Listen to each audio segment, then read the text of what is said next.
All right, we are going to go when he tells us. Are we ready? Oh, that's what that means. Thank you. Thank you so much. I'm going to introduce our panel. And first, I want to thank Davida McCluskey, who I'll introduce first because she really wasn't on our panel. But in looking at our notes, and I said, good morning, Shawn. and I said, where's Pat? And she said, oh, I'll help if you need me to. No, I did not. No, but we're talking today about mediation, and I think it's really important to have an adjuster present to really get that perspective. So while I just threw her some notes at the last minute, she never needs preparation. So Davida McCluskey is at Millennium. She's been adjusting claims for a long time, and I will say she is a phenomenal adjuster because she knows what she's doing, she does what's right, and she makes a lawyer's job easy. So she'll fight with you when she needs to fight. She will pay when she needs to pay, and we all need that. And then we have Pat Pendleton. Pat was an attorney in Mobile practicing in private practice for many years with Jay York and some other lawyers on the plaintiff side, and has been an ombudsman with the Department of Labor for how long now? 4.5 years. 4.5 years. And it's really, he really just does an excellent job. And I'm Shawn Cole. I'm a defense attorney in Montgomery. So we're going to talk to you about mediation today. If you want to interrupt, if you have questions, let us know. Most of you probably participate in mediations and you know those objectives, and those really are pretty simple, but there's always a neutral party, and it's important that that party, so I do mediation, Pat does mediation, and we know that person coming in really doesn't have a dog in the fight. We're just trying to be a peacemaker and bring the attorneys together and mostly the parties together. It's confidential, and that's important to know. So you can't go back and tell other people what happened, what went on. There may be things disclosed in that mediation that are only for that purpose for that day. Pat, do you have anything on that? Yeah, so mediation, if you look at the cases, workers' comp cases in Alabama, I would say 98% of them settle, okay? And most of them start right here with mediation. There's so many good reasons why mediation works, but we get to the point of confidentiality. People, when they hear that, the claimants hear that, they love that. Everything that's said there is held there. It's kind of like Las Vegas. The judges will not want to hear anything that's going on in mediation, and that really helps it. But mediation is very, very successful. I'm part of the Ombudsman program. And for those of you, I've heard of some of you that are not familiar with the program, but we have 9 ombudsmen throughout the state of Alabama. One more if you add John Lewis, who's a supervisor, so that's 10 of us. Half of us are former lawyers, are still lawyers, but we're just not practicing in private practice. But we can help you with mediation, and we'll get into more about what an ombudsman does. But like I said, 98% of these cases end up settling. So mediation is a great tool to use, whether you get a private mediator or an ombudsman. Okay. So. All right. One of the things too that I think is important, we heard from the judges, and they may require attendance for the adjuster at mediation. A lot don't. Many of them, I've oftentimes asked for an excuse when it's far away, we're in the middle of COVID, it's hard to travel. But the reason that they do that, and I'm going to be honest with you, it is really hard to go to a mediation as a lawyer and not have authority or not have enough authority. If your lawyer tells you they need $50,000 and you give them 15, and the judge is going to, some judges are going to put some pressure and say, if you got enough authority, y'all need to mediate, you need to go, you need to have them there. If your lawyers put forth a good argument and they can tell the judge, look, I've got sufficient authority, sometimes you can ask for a reprieve from that. They're not trying to be burdensome to you and ruin your life to make you be there, but they do it because oftentimes lawyers have gone without appropriate authority. Davida? It's just what I've noticed by attending either by telephone or in person a mediation, the adjuster brings something to that mediation. When you prepare for that mediation, you're looking at an outline. That's right. And that's something very new to that mediator. They're not going to, I've lived with this claim for 3 years, 4 years. There's stuff that I've picked up that I might not even know I remember. Mm-hmm. So when you go do that back and forth of a mediation, and that adjuster is there to say, hey, that person was non-compliant for about half of this thing. That might not been in the outline. So I just wanted to add that an actual adjuster there that handled that claim is not a bad thing. No, it's a great thing if it's not burdensome to you. If you live in Minnesota and you're going to spend 2 hours mediating, it might be a problem unless you can visit accounts and do other things there. But if you're local and you can do it, I absolutely agree. And one thing that I find important is that that claimant feels like they're being heard. They believe that someone cares about them, that you're listening to them, that their case matters. You may have 150 cases, but they have one. And if you show up with some empathy, and if the adjuster can't, try to send the employer, someone showing that they care matters. Do you agree, Pat? Oh, absolutely. You know, this is all about relationships, and just because it's business, nonetheless, it's still a relationship. Davida just mentioned that sometimes people, they talk ahead of time, and it's better to talk with the attorney ahead of time. Whoever is representing your company, I urge you to talk to that attorney, have a meeting on the telephone, get the issues, talk about the issues, talk about your 3-year relationship that you're aware of, because it's very frustrating when you're trying to educate the lawyer or vice versa, trying to educate the adjuster about what's happened in the case, because no prior mediation meeting has taken place. And as Shawn just mentioned, it's very frustrating for the claimant who now thinks that nobody knows about their case and now thinks that nobody cares about them. And that's when everything breaks down. So like Shawn just said, if you really do care about people and you have some empathy, mediation can work. Let me also say, one of the best mediations I've ever had, and yes, our goal is to settle cases, but that's not always the goal. The goal is, if you cannot settle it because the authority is not appropriate, let's set that case up. It can be settled in 2 months or maybe 6 months or whatever it is in the future. We had a case down in Mobile where it was a worker who was confined to a wheelchair after the injury, and there was no mediation. I mean, there was no money at the mediation. We went there, and because his wife was there and there he is in his wheelchair, we spent 2.5 hours, nothing more than these people telling us his story of how his kids are living with him in this hotel. And the other attorney was present. And I'll tell you what, it made a lot of progress. And that was about 7, 8 months ago. I don't know what's happened with the case, but it made a lot of progress, maybe not in moving the case towards a resolution, but it made a lot of progress. And that family member believing in the process and believing that somebody actually cared for him. So that was 2.5 hours. It was well spent. That was well spent. Yeah. I think that's everything. I think it's so important to understand that, you know, somewhere in here I may have this, but I'm going to go ahead and talk about it. There's this great book called A Framework to Understanding Poverty. And there's a huge population in Alabama that may be first generation workers. They may not be educated.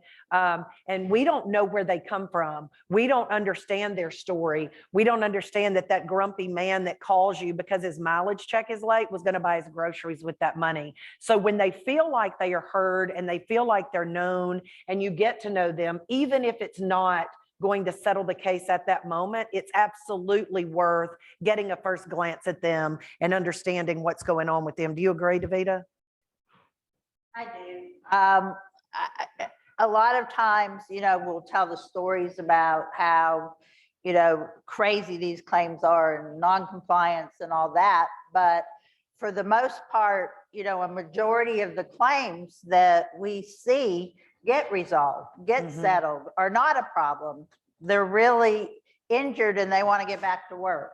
So, you know, in that process, knowing who your person is and all the parties to that mediation, sort of having an understanding of that situation, it goes a long way to get these tough ones, which you see the tough ones more than you do the easy ones that have been resolved pretty quickly. So I had a case some years ago, and I called John Lewis and asked him if he would come to our office. We had an unrepresented injured truck driver who had been in an accident, killed his co-driver in the accident, and he was on meth. And he had other drugs in his possession. He had paraphernalia. He had a variety of issues going on. Plus, he was being charged criminally for vehicular homicide or something of that nature in Louisiana for this accident. So we brought that gentleman in with his mother, and I said, I'm going to leave and let Mr. Lewis explain to you why you're not getting a weekly workers' comp check.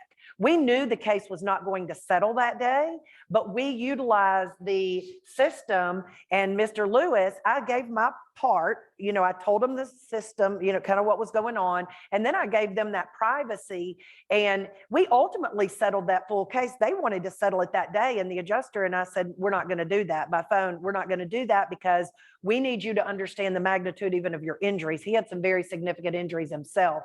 We did finally settle that, but I believe using that ombudsman program from point one was one of the wisest things we did, because he would have hired a lawyer. The lawyer would have fought some things. We would have spent tens of thousands of dollars on tests and what have you, even though the police report was really clear that he had it there and he told them, it still would have been cost prohibitive. And it was very soothing to that mother. I mean, she was crying, she was upset, she hated that this happened, but we just all were kind of a cohesive unit from that point. We're able to work forward. So I think it saved a lot of money. I think it's very important to identify the issues that you're there for. So for instance, what are we willing to do? What are we willing to close? You don't want to throw the opportunity that we're only going to settle if they resign and close medicals on the first day you walk into a mediation. I think that's something that plaintiff lawyer needs to know, or the defense lawyer needs to know what your side is.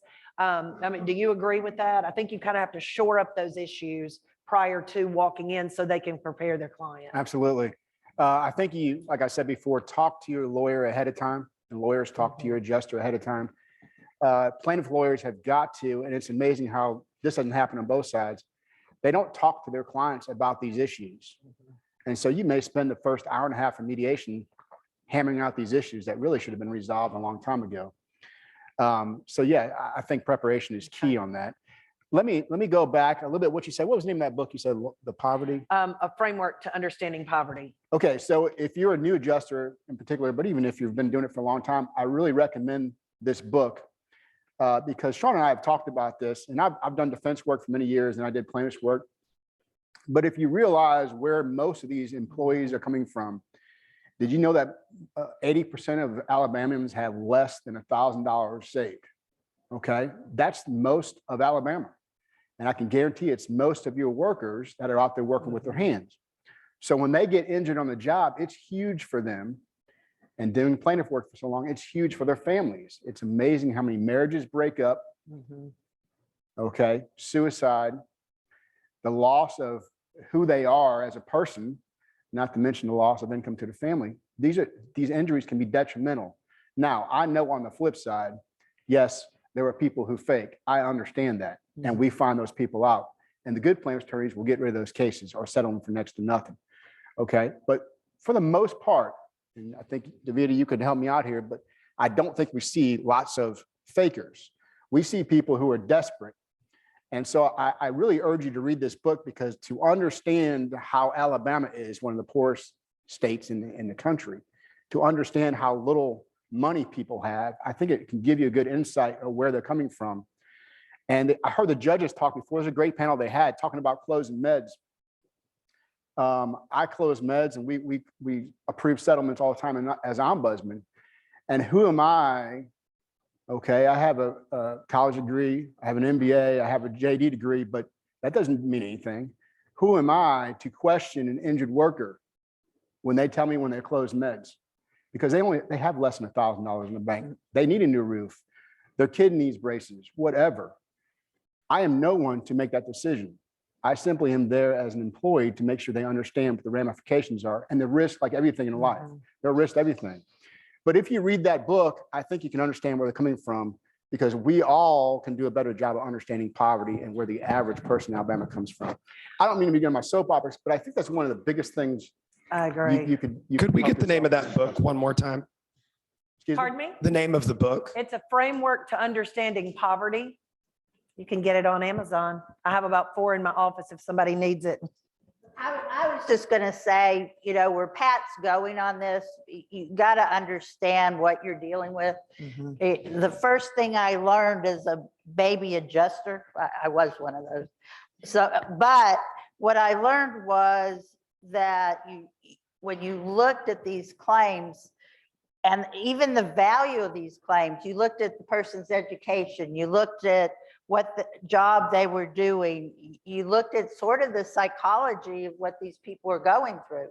So, you know, I can't tell you how many times a claim goes bad in the first day or the second day because that person says, my employer didn't even call me. They didn't even call me to ask how I was. So how important is that in the claim? Well, that's the difference whether, you know, their employer calls them or they're watching TV and they see that somebody cares about them. That's right. So, you know, as much as you have to be, you know, you got to know what you're doing, and you have to know a little bit about relationships and communication and who you're dealing with, because not every claimant is the same. Some exaggerate, some lie. I'm with you. I don't find very many that bald-faced lie. I find a lot of exaggeration. They may embellish situations, and a lot of it is out of fear. A lot of it's because they're just bad people, but that does happen on occasion. But I have found certainly you can be an incredibly strong advocate without being a jerk. And I have found that when I know I'm on the winning side, I lay it out. And I say, look, you've been a great employee and I'm really sorry, but here's what the law is. And we want to try to resolve this, but we don't believe your story because there are no medical records to support it or whatever else. And I'm real nice and I buy them lunch and I tell them all about it. And then I say, we really can't settle this if you don't resign and close your medicals because we can't find proof. Help me help you. Do you have anything?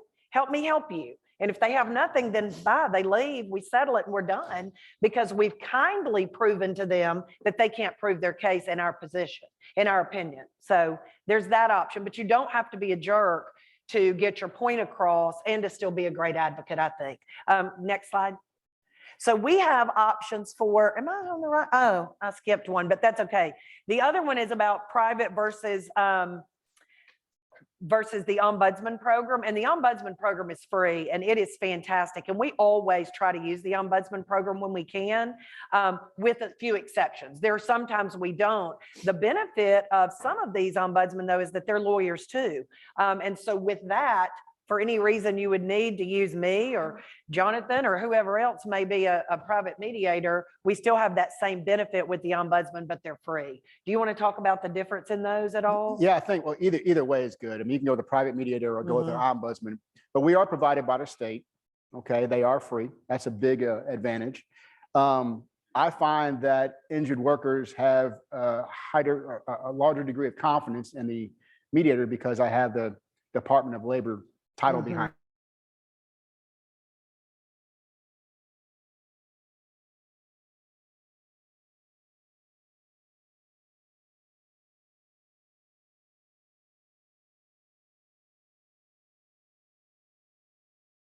And sign off on these settlements so that it becomes official right there at the mediation.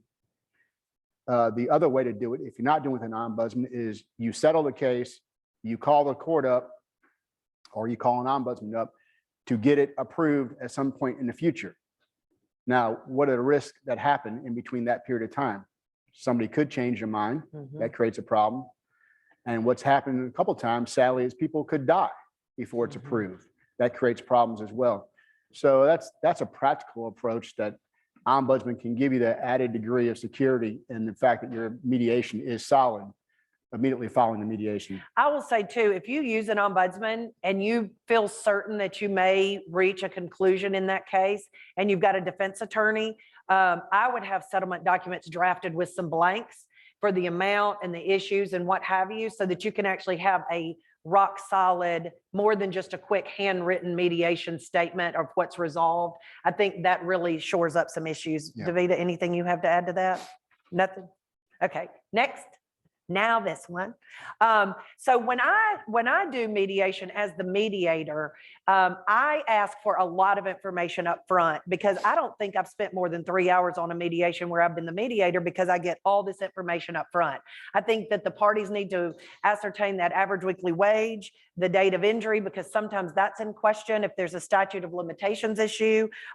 What injuries are you there for? Somebody, I was at one mediation and they started alleging a neck injury that they had never alleged before. And we just agreed at the very beginning of mediation, We are not going to address the neck. It will be settled regardless of anything. And if it doesn't resolve today, then you can pick up the neck issue and ask the court to help you. And we ended up closing that issue and it's settled. But you need to know those things. You need to know if there's an impairment rating. You need to know if they're on Social Security or what their Medicare status is. I think that's very important because you can't close medicals unless you do some, I guess, some specific things asking a court to make a ruling. You've got to know that issue. You also have to know if there are any liens, child support liens, bankruptcies, issues of that nature. And if you don't ask these things early on as the mediator, then you come to mediation and you think you've got a resolution and then the new issues crop up. Anything you want to add to that? Ask these questions of your attorneys well before mediation. Make sure you have the answers. Otherwise, you're just wasting time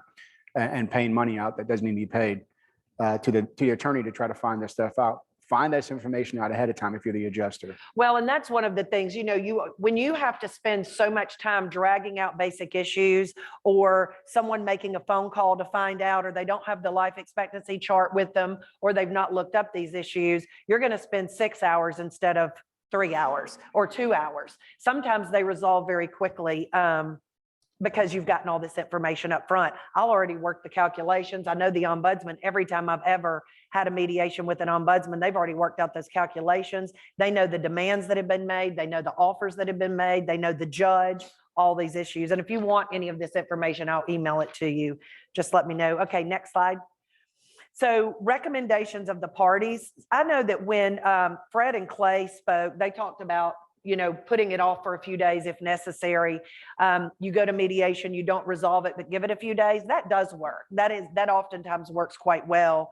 I also believe that if there are issues that you can't resolve prior to the whole case, so say there's a mileage issue or a transportation issue, oftentimes think outside the box. You may have a paralyzed individual and they are back and forth to doctor's appointments constantly. You may find that it's cheaper to buy an adaptive vehicle for that family instead of paying mileage for the rest of their life. So look at those costs, look outside the box and see if you can resolve a partial medical issue through the ombudsman or otherwise. You can come together for that particular purpose and be creative in that. Sometimes you may mediate simply to shore up the issues, knowing you're not going to solve the issue. And I've got one case right now that we're trying to resolve. We're mediating. We are so far apart, but part of it is I don't think the plaintiff lawyer understands how much his client stands to lose if we don't settle because of a Social Security offset. If they get a workers' comp check from workers' comp, from the adjuster, and they apply for Social Security disability, they're probably not going to get Social Security many of the times because they're getting too much in comp. But if they settle in a lump sum, it appears as if they get a weekly check and they then get their Social Security check. Some lawyers don't get that, so Pat's going to get to do that for me next week. I sent him a really long mediation statement about it, but it's educating the other parties oftentimes, and the lawyer may know it, but the claimant may not, and that's where someone from the Department of Labor can jump in. Anything else on these recommendations you guys have? Just one thing I do want to say that I have in here is don't embarrass the other attorney. I have several attorneys that don't know what they're doing, and they're nice enough folks, but they really bow up because they're agitated that they don't know the law, they don't know workers' comp, they don't know anything about it. And I may talk to them privately and say, hey, here's the law. But if you're in a mediation and you need to talk to the other party, the other plaintiff lawyer, find a reason to call them out or act like catch them when they're going to the restroom. Claimants get really upset if they think the lawyers are talking behind their back in another room. They feel like they're no longer a part of the process, and that can ruin a mediation. Y'all have any thoughts on that? Nothing really? All right. Next, these are documents for ombudsman. Yeah, so let me back up just a little bit. Talking about preparation, because that's the key. Does anyone here ever go to mediation without understanding or knowing what the doctor has to say about a medical opinion? Is that common for y'all? Surely not. Yeah, I mean, but I've had mediations a lot recently because of COVID. I think it's because of COVID. But we go for mediation and not one party has any clue what a doctor's going to say.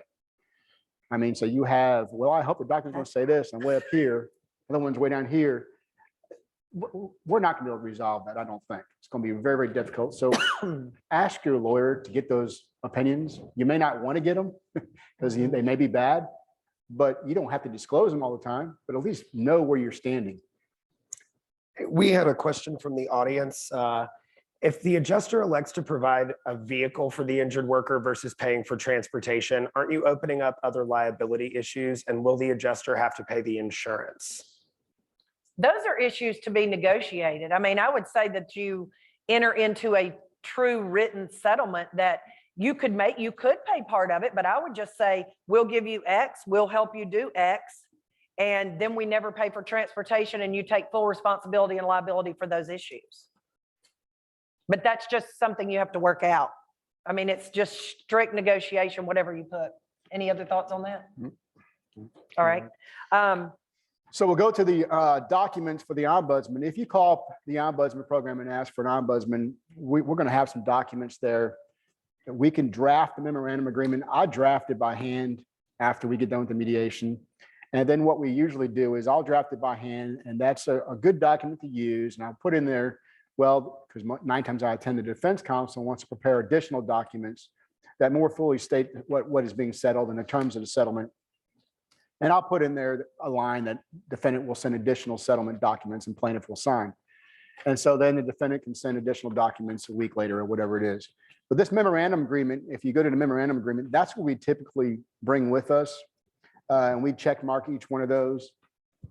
There you go. We check mark each one of those rights that are being closed. And then we, in the resolution portion, we do handwrite it. And some people are fancy enough to actually type it. That's not me.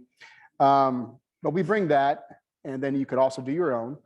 And if you go back one slide to the affidavit, this is the affidavit that you heard at the previous presentation. The difference between what an ombudsman does when they sign off on a settlement and what a judge does. But the law does allow 60 days for the claimant to change their mind. Should they be able to prove fraud or other good reason, other newly discovered evidence, and some other reasons. The question at the previous panel was, well, can you waive that? I don't know if you can waive it or not. You know, I think if you challenge that, it would have to depend on the judge who heard that. I don't know. But I do know it's being waived a whole lot so people can get their money right away. I have never seen a judge set one aside within 60 days. I had a client one time who tried it, and it just so happened it was right when I took this job, and I helped him draft what he needed to draft to go ahead and go before the judge, and the judge wouldn't do it.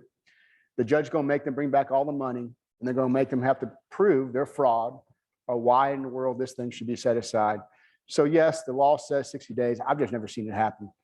But nonetheless, this affidavit is what I bring. And once this affidavit is signed off by me and notarized and signed off by the employee, the affidavit, the settlement is now secure. It's now an official settlement. So this is important to have. So when you hear about the 60 days difference, listen, I've never seen a judge set one aside.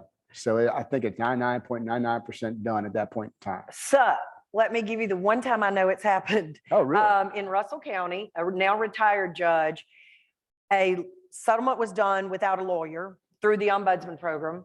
And a lawyer then got the case. It was a very nice lawyer, nice young lady who used to be in Birmingham that's in Fairhope now. Many of you probably know her. She filed a lawsuit seeking benefits on a particular case, paid the money into the clerk's office, did not allege anything, fraud, anything. There was no fraud to it, but it was a settlement of all issues, including medical benefits. Filed a motion stating the law, that they had not stated the right facts, got to the court, and the judge said, y'all sit down at the table. And he wanted the guy to shake his hand because it was a carpal tunnel claim. He wanted to see how strong his grasp was. Then he looked at me and said, Shawn, do you think this law is fair? Like, what if I hadn't ruled on it within the time frame? And I said, well, Judge, it's the law. And he said, well, what are you going to do if I rule against you? I said, well, I'm going to do whatever you say, Judge. I mean, what else do you say at that point? What else do you say? So we ultimately settled the case very quickly thereafter for much less money without medical benefits closed. And his question was whether that settlement could have been truly settled, because it's supposed to be the value of what is set out within the comp statute for that worker or greater. And if there is not specific language addressing that we believe this to be the same or greater than what you would get, then that's their ace in the hole. Some judges are not going to care if there's fraud. Every now and then you're going to have that. So just be prepared that you've got to choose whether you're going to go fight that battle and make that judge hate you forever, or if you're going to just stop that big battle. Does that make sense? You've just got to decide. And this was a very small settlement. And it ended up settling for like $5,000. Yeah. So it wasn't the end of the world. So that's the only time I've seen it. We're going to So go true. on to why mediate. And Davita's going to talk to us about that so we can move through. Is that good? It's good. Why mediate? A lot of times, we talked about it earlier, there are a lot of these claims that don't need to go to court. I mean, it's just crazy. You got scheduled members, you have people wanting to get back to work, full duty, you got everything in place. And you really have more control than a trial. Because once it gets to trial, we've talked about it, the judges have talked about it. You know, there are certain jurisdictions in the state of Alabama that if you can mediate, just don't go there, because it's not going to be fair. And I mean, We know it's true. we know That's it's true. Certain counties, you don't want to go. And if you have a good defense attorney that talks to you about it, they're going to tell you that way before, 2 weeks before it's supposed to go to trial. And you spent all this money in defense, which we don't mind doing that, but there are a lot of Sure. times that you do that and you're going to get a bad result. That doesn't make sense.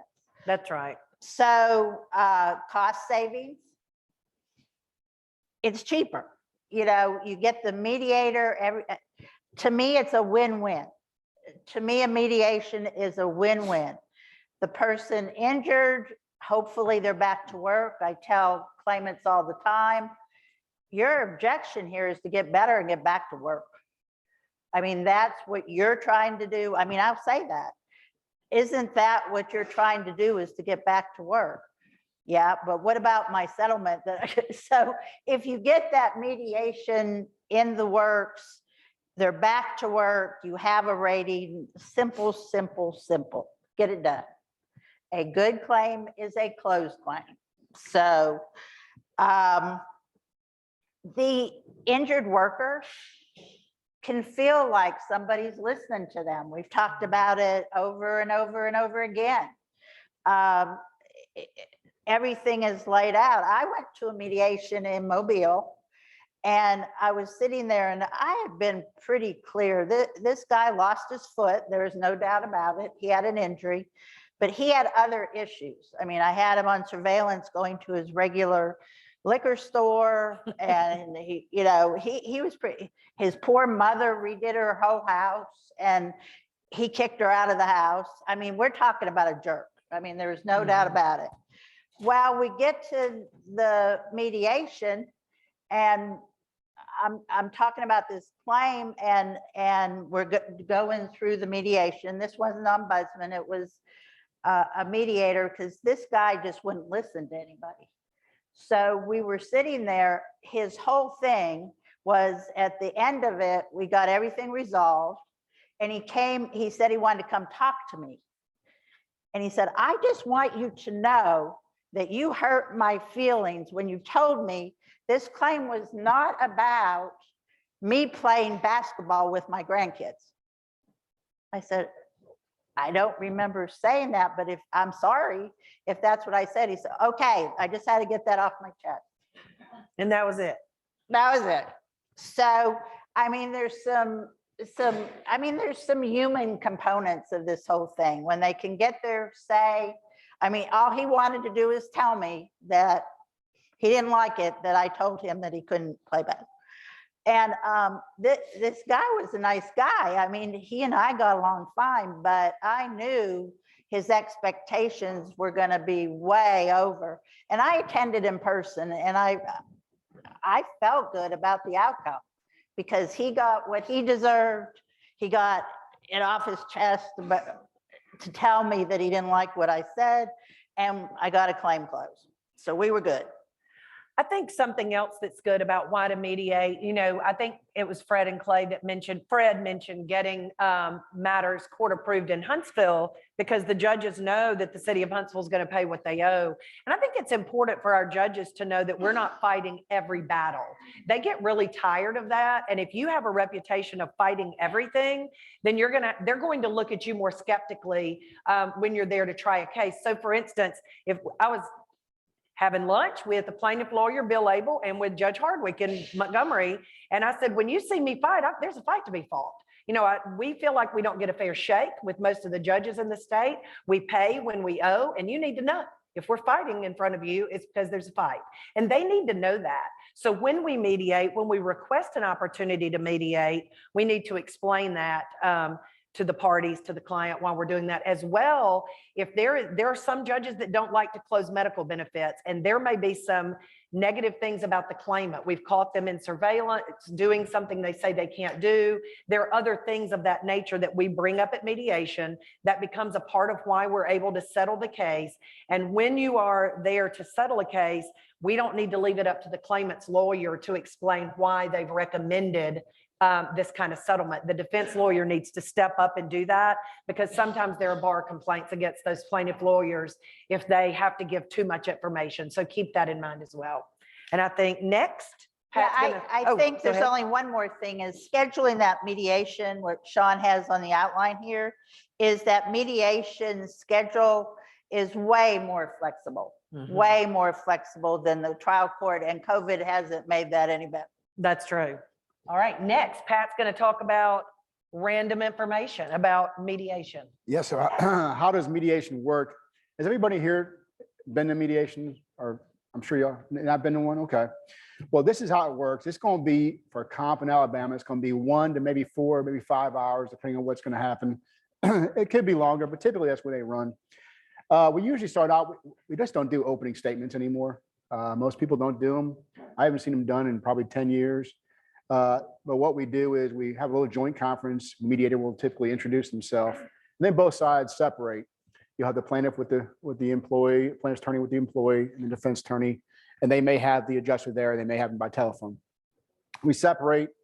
We go back and forth, talking about money, talking about facts. We bring things back and forth, trying to keep everything confidential that should be kept confidential.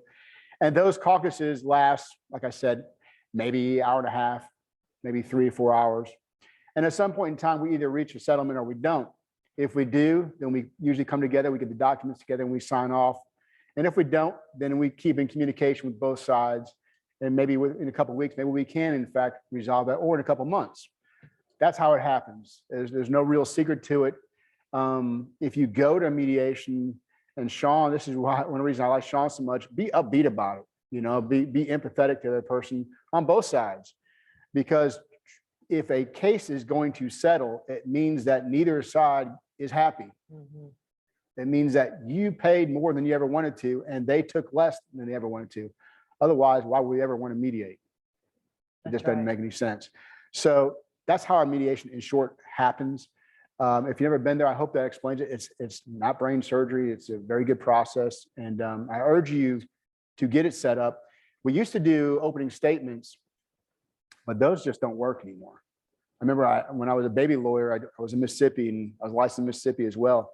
And we did nursing home work, and that was $20 million, $25 million, whatever it was a case. And I spent a half an hour, this is years and years ago, on opening statements. And I had my PowerPoint, and I felt so good about myself by the time I was done. And I knew which one of the children to address it to, because that child was a 60-year-old man, was in charge of the other kids. And I was so happy at how I did. And I got done. I said, "Sir, I hope you understand where I'm coming from." And he said, "Let me tell you what, I don't have my hearing aids in. I didn't hear a thing you just said."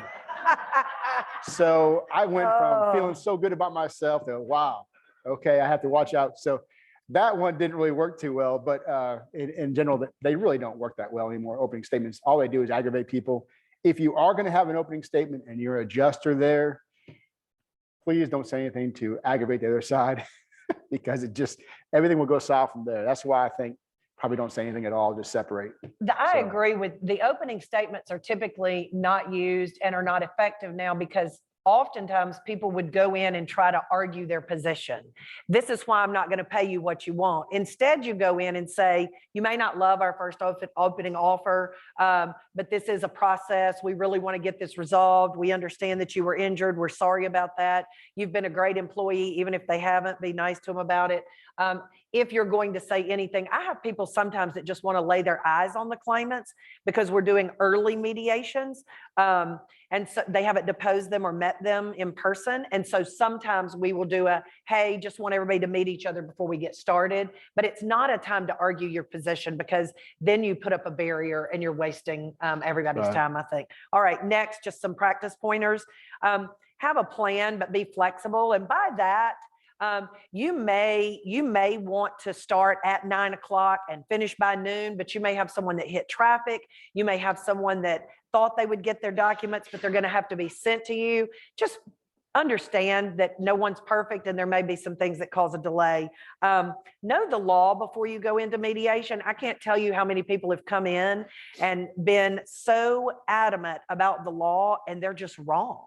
Whether it be a lawyer that doesn't do, a plaintiff lawyer that doesn't do comp, and they really truly believe you can get pain and suffering. I can't tell you how many people know that, or don't know that, and they've not explained it to their client, or they've calculated wrong and have unrealistic values that they've given to the claimant, and the claimant then will not come off that number.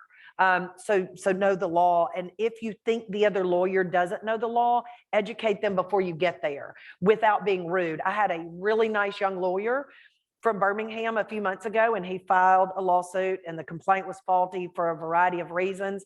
And I called him and I said, I don't want to be rude and I don't want to offend you, but we can do this a lot faster if you'll let me explain to you what you could do to correct it instead of me filing a motion to dismiss. The same thing works in mediation. You just kindly explain, get it fixed. And we didn't have to spend hours preparing a motion to dismiss, going to a hearing, getting it dismissed, and then them finally knowing what to do and filing a whole new lawsuit.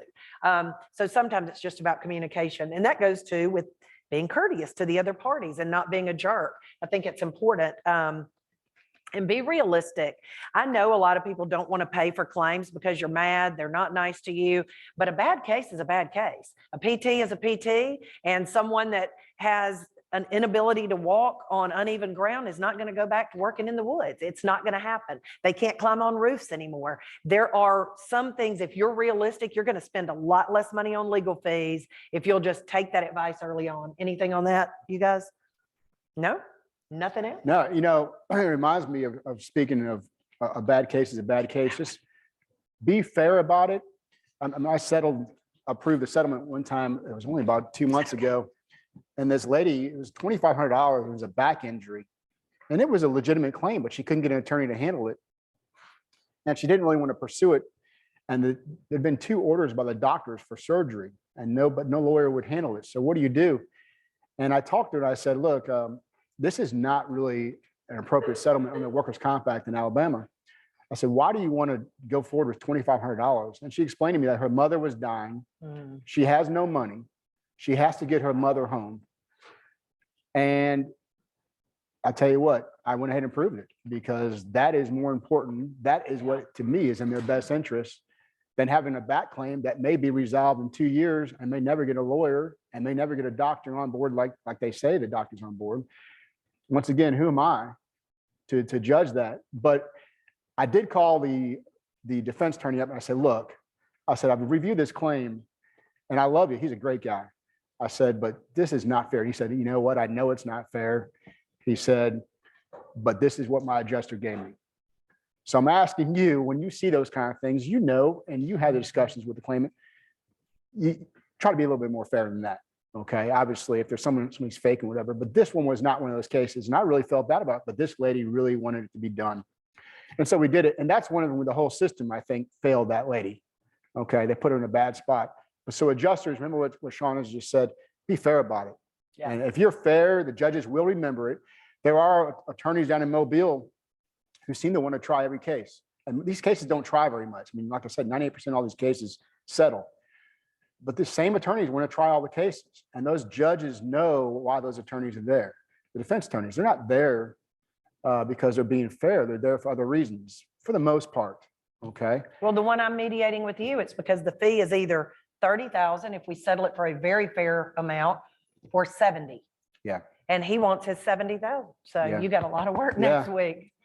well, and I do believe that if you're in the defense world, if you're fair and you settle cases quickly, and this goes for adjusters, defense attorneys will get more cases in the long term. That's right. And adjusters' practices will be better and easier in the long term than if you take it personally and try to save every dollar you can. Totally agree. All right, Davida, you want to wrap us up? Yeah, there's no place for pride. If you give this to me. Can you flip to that one? Yeah. No, yep, there you go. There's no place, did you give this to me on purpose? No. No. She's amazing. Never. So it's communication. I don't know how many times I've spoken. I really believe it. Your communication between your defense attorney and yourself is so important. You have to be on the same page. You know, if I get stubborn and I really think this is where I want to go, I want my defense attorneys to tell me. But they got to tell me why, but tell me why I'm wrong. And then I'll have a better expectation so we can get this thing going. There's no shame. You get to a mediation. You saw where Shawn was already preparing for her mediation. She did it right here in front of the camera. Sorry about that.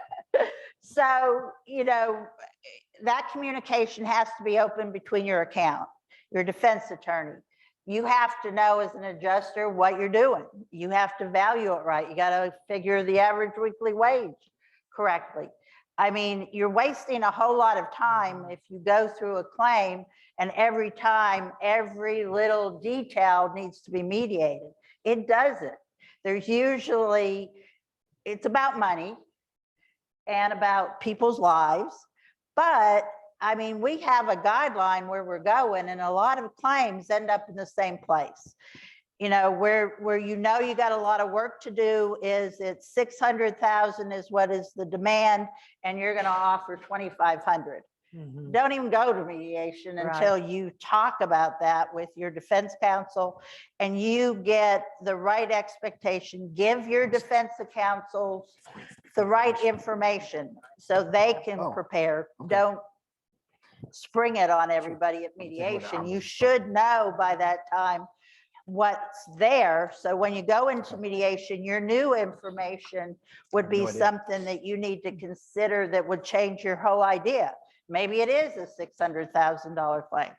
Maybe it's a 70. Right. So, you know, that's where you got to go. No matter how long you've been doing this, we all have something new to learn. And I've said that a million times. I love coming to these seminars. I'm going to learn something. I mean, even if I don't agree with it, I'm going to learn something, and I'm going to learn why, you know, why things are changing. I mean, our COVID changed a lot. The courts are out there and the judges are having to regroup and do differently what they're trying to do. So in the context of what we're talking about here, you know, mediation is your best tool that you have in the place, and go into it with an open mind. Preparation, communication, and good expectations, I think is what you're talking about. Awesome. Pat, will you close us out? Yeah, let me go to the Ombudsman program just briefly. John Lewis is standing there in the back. Wave, John. Hey. John, most of you, I'm sure, know John. John does a great job with the program. Steve, I know you all know Steve. He's around here. I don't know if he's in the back or not. He does a really nice job with the program. The program is very, very successful. We're one of the only ones in the United States. I think there may be a couple states, but we're one of the only ones that really do the Ombudsman program the way we do it. Like I said, we have 10 total, and they all have different counties that they cover. Call up Montgomery if you're interested in using the program. Looking at the stats before, and we get about 2,500 a year cases that we handle as far as mediations are concerned, between all of them combined. And according to the stats, about 92% successful rate. So as we said, most of these cases settle. And the program is doing very well in doing that. And it's free and you had all the extra benefits, but also private mediators do a good job. But I'm telling you, mediation is the way to go. We talked about, Davida said, well, things are changing. Well, mediation wasn't around 15 years ago. I mean, it wasn't, and nobody was using it. Very rarely, like I said, Mississippi we did 20 something years ago, but it was very, very rare. But now everybody's doing it and all these judges are sending people in mediation. When you go to mediation and you're handling mediation, and not just like you're handling your cases, just like Shawn does, take the high road in everything you do, and life will be a lot easier. And you'll find that these cases will settle and you'll be a lot happier. Okay. All right, we're done. Thank you Thank you. all. Thank you.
What's this card for? I think it's $25. No, you can't. You can't. Let me get this one done. Hello.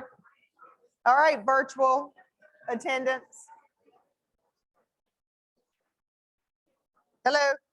Just 1 second. We're going to draw another door prize real quick. I want to do one for our virtual attendees.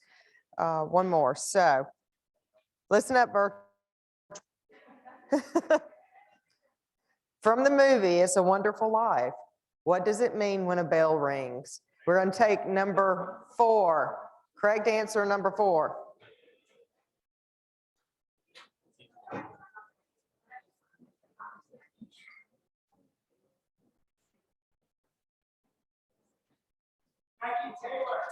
Becky Taylor, you are a winner. Congratulations. All right, would you mind drawing this card? $25 gift card. Oh, cash, sorry. Ashley Stano.